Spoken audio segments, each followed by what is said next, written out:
مجھے ایسا لگتا ہے کہ پاکستان کے میڈیا میں سب سے بڑی کثرت ہے، سب سے بڑی پرسنٹیج پائی جاتی ہے ان لوگوں کی جو مسلسل یہ کہہ رہے ہیں کہ جو کچھ ہوا اس کی کوئی خاص اہمیت نہیں ہے، اور وہ اس کو ریڈیکیول کر رہے ہیں، اس کا مذاق اڑا رہے ہیں۔ یعنی 26-27 نومبر کا جو میسیکر ہے، جو قتل عام ہوا ہے اسلام آباد میں، جو پاکستان کی فوج نے کیا ہے، وہ کتنا بڑا ظلم ہے، وہ کتنی انارمس ڈیولپمنٹ ہے، وہ کتنی ایک بڑا واقعہ ہے، اس کا یہ لوگ یعنی احساس تو دور کی بات ہے، اس کا مذاق اڑا رہے ہیں۔ بہرحال ایک ان میں سے ایسے ویلاگر جو پاکستان کے ایک بڑے پرومیننٹ ٹیلی ویژن اینکر پرسن ہیں، حکومت کے PMLN کے بڑے قریب ہیں، فوج کے ساتھ بھی ان کے بڑے اچھے تعلقات ہیں، باقی جو ویلاگرز ہیں ان کے ساتھ ان کی بڑی نوک جھونک چلتی رہتی ہے، جیسے ڈاکٹر گل کے ساتھ۔ لیکن میں سمجھتا ہوں وہ خود بھی یہ کہتے ہیں کہ وہ بڑے بیلنسڈ ہیں، وہ ہمیشہ یہ ثابت بھی کرنا چاہتے ہیں کہ وہ بڑے بیلنسڈ ہیں، اور جو بھی پولیٹیکل ڈفرینسز ہیں وہ اپنی جگہ۔ جب میں نے ان کا ایک کامنٹ یہ دیکھا PTI کے حوالے سے کہ بھئی یہ جو کچھ ہوا ہے اسلام آباد میں یہ ہوتا رہتا ہے، مطلب یہ کون سی کوئی نئی بات ہے، یہ پہلے بھی ہوئی ہے، مطلب وہ یہ کہنے کی کوشش کر رہے ہیں، تو مجھے ایک بڑا یعنی دس از کہتے ہیں انگریزی میں ایک محاورہ ہے، the last extra on the camels back. مجھے احساس ہوا کہ یار یہ شخص جن کے بارے میں سمجھتا ہوں کہ بہت اچھے خاندان سے ہیں، بہت پہلے انہوں نے ایک دفعہ مجھے خود بتایا تھا کہ 1960 کی دہائی میں ان کے دادا جو ہیں وہ غالباً کو بہت امپورٹنٹ پوزیشن پہ تھے ملٹری میں واٹ ایور، تو آپ سمجھتے ہیں کہ ایک ذہنی ارتقاء ہوگا، ایک مینٹل ہیومن کانشیسنس کی ایک ایوولوشن ہوگی۔ اس کامنٹ کو سن کے مجھے ایسا لگا کہ کوئی کسی قسم کا انسانی ذہن کا ارتقاء ان کے لیول کے اوپر بھی نہیں ہوا، اور اگر ان کے لیول پہ نہیں ہوا جن کو اللہ نے اتنی سہولتیں، اتنی فیسلٹیز دی ہیں، اتنا زیادہ مواقع پرووائڈ کیے ہیں اپنے آپ کو ڈیولپ کرنے کے، تو باقی پورے پاکستان کے اندر کیا صورتحال ہوگی۔ اسلام آباد میں جو میسیکر اور قتل عام ہوا ہے، پاکستان کی سپریم کورٹ، پاکستان کی پارلیمنٹ سے کچھ فاصلے میں، یہ نہ صرف پاکستان بلکہ انسانی تاریخ کا 21ویں صدی کا ایک بہت بڑا المیہ ہے۔ میں جب میڈیکل وارڈ کے اندر کام کرتا تھا، جب سرجیکل وارڈ میں کام کرتا تھا، میں نے آپ کو پہلے بھی بتایا، تو میں سرجری میں بڑی انسپریشن ہوتی ہے بیکاز لوگ بڑے بیمار آتے ہیں لیکن ٹھیک ہو کے جاتے ہیں وارڈ سے۔ Surgical ward is a happy place. جب میں نے میڈیکل وارڈ میں کام کیا تو مجھے احساس ہوتا تھا کہ وہاں بڑا ڈپریشن ہے، کیونکہ وہاں چیزوں کا حل کوئی نہیں ہے، صرف آپ مینیج کرتے ہیں ڈائبٹیز کو، ڈفرینٹ چیزوں کو، تو وہاں پہ ایک اداسی ہوتی ہے۔ لیکن مجھے کچھ ڈاکٹرز نے یہ بتایا کہ سائیکیٹرک وارڈ جو ہوتا ہے اس میں کام کرنا بہت ہی ڈپریسنگ ایکسپیرینس ہوتا ہے، بیکاز وہاں پر ایسے بہت سے مریض ہوتے ہیں جن کی ایک تو وہ ڈپریشن کا شکار ہوتے ہیں، پھر ان کے پاس کوئی سینس آف ریئلٹی نہیں ہوتی ہے، یعنی ان کا حقیقت کا تصور جو ہے وہ بالکل نہیں ہوتا، اور وہ ڈی ریئلائزیشن کا شکار ہوتے ہیں۔ تو مجھے پاکستان کے جو حالات ہیں اس وقت، اور پاکستانی میڈیا کے جو حالات ہیں ان لوگوں کے، ان کو دیکھ کے اسی قسم کی فیلنگ ہوتی ہے۔ جب میں نے کسی اور پاکستان میں ایک بڑے سینئر آفیسر ہیں ان سے میں نے یہ ذکر کیا، انہوں نے کہا اس نوجوان اینکر کو آپ بھول جائیں، یہ تو چلیں اپنا کیریئر بنا رہا ہے کہ بھئی میرے فوج سے تعلقات ٹھیک رہیں، میرے PMLN سے تعلقات ٹھیک رہیں، یہاں تو 70-80 سال کے ایسے بڈھے بابے کالمنسٹ اور یعنی کومنٹیٹر ہیں یا کالمنسٹ ہیں، یہ میڈیا کے صحافی ہیں جو اس وقت اس قتل عام کو سپورٹ کر رہے ہیں، اور اس کے ساتھ ساتھ جو ہے پاکستان میں جو فوج کی پروڈکٹس کا بائیک آؤٹ کرنے کی بات ہو رہی ہے اس کی یہ لوگ مذمت کر رہے ہیں۔ تو آپ اس ملک کے بارے میں کیا کہہ سکتے ہیں؟ یہ وہ فیلنگس تھیں، and I always felt so depressed for Pakistan, کہ میں نے سوچا کہ اس سینس آف ڈپریشن کے اندر کم از کم مجھے اس اسٹیج کے اوپر کوئی ویلاگ نہیں کرنا چاہیے۔ اب میں آتا ہوں اور ڈیولپمنٹس کی طرف۔ اس سلسلے میں یہ ایڈ کر دوں کہ اپیرنٹلی پاکستان تحریک انصاف نے 6 یا 7 منٹ کی ایک ویڈیو ایشو کی ہے اسلام آباد کے قتل عام، اسلام آباد میسیکر کی ٹریجڈی کے حوالے سے، جس میں بہت سے امیجز جو ہیں جنہیں جوڑ کے پریزنٹ کیا گیا ہے، کس طرح سے گولی چلائی گئی، کس طرح سے زخمی جو ہیں پکار رہے ہیں، کس طرح سے زخمی سسک رہے ہیں، کس طرح سے انہیں ہاسپٹل میں لایا گیا، کس طرح سے لاشیں ہیں، کس طرح سے ڈاکٹرز ہیں ہاسپٹل کے، وہ سارے سین ہیں۔ اس ویڈیو کو، اور یہ ویڈیو میں نے ٹویٹ کی ہے، ری ٹویٹ کی ہے، قمر سہیل صاحب نے اس ویڈیو کو، میں نہیں جانتا وہ کون ہے لیکن قمر سہیل صاحب نے اس ویڈیو کو ٹویٹ کیا تھا اور میں نے اسے ری ٹویٹ کیا ہے، اور میرا اس پہ کامنٹ یہ ہے کہ اس ویڈیو کو، ویسے اس ویڈیو کو دیکھنا بہت مشکل ہے، خاصی ہمت چاہیے، دل گردہ چاہیے اس ویڈیو کو دیکھنے کے لیے، لیکن ہر ذی شعور شخص کے لیے، خواہ وہ پاکستانی ہو یا ہندوستانی ہو یا بنگلہ دیشی ہو یا دنیا میں کہیں کا بھی ہو، میں سمجھتا ہوں اس کے لیے بہت ضروری ہے کہ وہ اس ویڈیو کو دیکھے۔ جب یہ ویڈیو دیکھتا ہے تو اسے احساس ہوتا ہے اس ظلم کا، اس کرب کا، اس زیادتی کا، اس فیشزم کا، اس انسانی حقوق کی پامالی کا، انسان کی جو بےزتی کی جا رہی ہے پاکستان کے اندر، اس کو احساس ہوتا ہے، اور پھر اس کو احساس ہوتا ہے کہ پاکستان میں اس وقت کس قسم کا رجیم ہے. لوگوں نے ویڈیوز دیکھی ہیں اسرائیلی فوج کی زیادتیوں کی اور ایٹراسٹیز کی، لیکن یہ ذہن میں رکھنا بہت ضروری ہے کہ اسرائیلی ایک اپنے جو بھی وہ کر رہے ہیں انسانی حقوق کی خلاف ورزی کر رہے ہیں، بہت بڑی خلاف ورزی کر رہے ہیں، لیکن وہ اپنے دشمنوں کو ان کو دشمن سمجھ کے ان کے اوپر اٹیک کر رہے ہیں. پاکستان میں پاکستان کی فوج پاکستان کے لوگوں کے ساتھ یہ سب کچھ کر رہی ہے. Which brings us to the other thing, اور جو ہمیں ایکسپلین کر دی ہے یہ چیز کہ کیوں پاکستان کے شہریوں کے لیے، لوگوں کے لیے یہ ضروری ہے کہ پاکستانی فوج کا جو ملٹری انڈسٹریل کمپلیکس ہے، وہ جو اکنامک گڈز بناتا ہے، اس کا بائک آؤٹ کرنا کیوں ضروری ہے. کیونکہ یہ بائک آؤٹ کے ذریعے پاکستان کے نہتے مجبور سویلینز اور شہری جو ہیں، وہ پاکستان کی فوج جو کہ پاکستان کی سوورن ہے، اس کے جو مینیجرز ہیں، اس کا جو چیف ہے، اس کے جو جنرل صاحبان ہیں، ان کو یہ میسج دیتے ہیں کہ ہم نہتے صحیح، ہم کمزور صحیح، ہمارے پاس ہتھیار نہیں ہے، ہم تم پہ گولی نہیں چلا سکتے، ہم تم پہ پتھر بھی نہیں مار سکتے، ہم شاید تمہارے خلاف نعرے بھی نہیں مار سکتے، لیکن ہم ایگزسٹ کرتے ہیں، ہمارے انسانی حقوق ہیں، ہم انسان ہیں، ہم کتے بلیاں جانور نہیں ہیں، ہمارے انسانی حقوق بھی ہیں، ہمارا ایک شعور بھی ہے، ہمارے سیاسی حقوق بھی ہیں، اور ہم بغیر گولی چلائے بھی تمہارے معاشی جو انٹرسٹ ہیں اکنامک، ہم انہیں نقصان پہنچا سکتے ہیں. اب آپ دیکھ رہے ہیں کہ اس کے خلاف ایک بڑا رد عمل کیا جا رہا ہے. جو ملٹری اسٹیبلشمنٹ کا کے سارے پالتو لوگ ہیں، وہ اس کے خلاف ایک رد عمل کر رہے ہیں. آرگومنٹ ان کا وہی پرانا گھسا پٹا آرگومنٹ ہے کہ اس سے نقصان لوگوں کا ہوگا، اس سے نقصان پاکستان کا ہوگا. یہ ملٹری انڈسٹریل کمپلیکس جو ہے، یہ بڑی امپورٹنٹ ویلڈ کنٹریبیوشنز یہاں پہ کر رہا ہے. میں آپ کو بتاؤں گا کہ پاکستان کے بارے میں IMF کا، ورلڈ بینک کا، ایشین ڈیولپمنٹ بینک کا، جب میں پاکستان میں تھا اور ان کی میٹنگز اور ان کی بریفنگز اور ان سے بات چیت میری ہوتی تھی ایگزیکٹو سے، یہ ایشو ان کے سامنے بھی ہے کہ پاکستانی فوج کی پاکستان کی اکنامک مارکیٹ کے اندر اتنی زیادہ ڈیپ انگریس اور پینیٹریشن کیوں ہے. یعنی پاکستان کی کھاد کو دیکھ لیں کہ دو جو پاکستان کے فرٹیلائزر پروڈیوسنگ FFC اور FFBL ہیں، وہ تقریباً 50%، 6 ملین ٹن کھاد جو ہے فرٹیلائزر یوریا، اس میں سے اگر 3 ملین سے زیادہ یہ بناتے ہیں، تو یہ بذات خود کتنا بڑا ظلم اور کتنا بڑا سکینڈل ہے کہ پاکستان کی ایگریکلچر مارکیٹ کے اندر ان کی کتنی ڈیپ پینیٹریشن ہے. اس کے ساتھ ہی اس چیز کو ایڈ کر لیں. اچھا، ہر قسم کے ظاہر ہے کہ انڈسٹریل پروڈکٹ کا بائک آؤٹ کرنا یا سروس کا بائک آؤٹ کرنا ممکن نہیں ہے. یہ تو لوگ مسلسل ٹویٹر پہ اس کو ایکسپلین کر رہے ہیں کہ کون سے 5-6 ایریاز ہیں جن کا بائک آؤٹ کرنا نسبتاً جو ہے آسان ہے، اپنے آپ کو نقصان پہنچائے بغیر. اچھا، میں تھوڑا سا اس میں یہ بھی ایکسپلین کر دوں کہ یہ بھی ایک ارتقا ہوا ہے اس کنٹرول اور پینیٹریشن کا. DHA کو دیکھ لیں فار انسٹنس. DHA جو ہے اس میں اتنی آسانی سے سب کو پلاٹ نہیں ملتے تھے، نہ ہی DHA کے پلاٹس کی فردر خرید و فروخت اتنی آسان تھی جتنی کہ کر دی گئی ہے. اور کیوں اور کیسے؟ پہلے تو یہ عسکری ہاؤسنگ اسکیم ہوتی تھی، لوگ اپنے پیسے جمع کرواتے تھے، آرمی آفیسر، پھر ان کو ایک اپارٹمنٹ ملتا تھا یا ان کو ایک گھر مل جاتا تھا. جو بریگیڈیئرز تھے ان کو گھر ملتا تھا، میرا خیال ہے میجرز اور کرنل تک جو ہیں ان کو اپارٹمنٹ ملتے تھے. لیکن اس کے بعد یہ DHA کے پلاٹس کا سلسلہ شروع ہو گیا.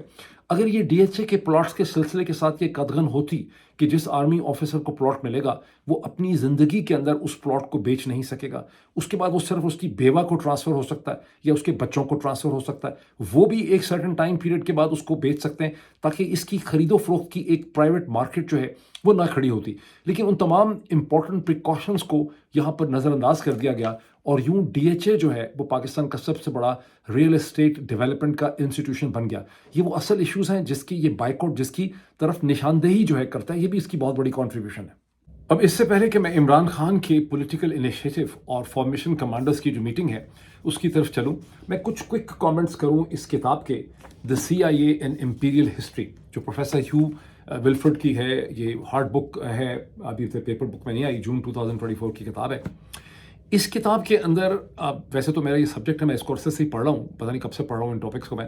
لیکن یہاں دو مجھے نئی چیزیں پتہ چلیں جو میں آپ کے ساتھ شیئر کرنا چاہتا ہوں. پاکستان کے کانٹیکسٹ میں تناظر میں ان کی بے تحاشا امپورٹنس ہے.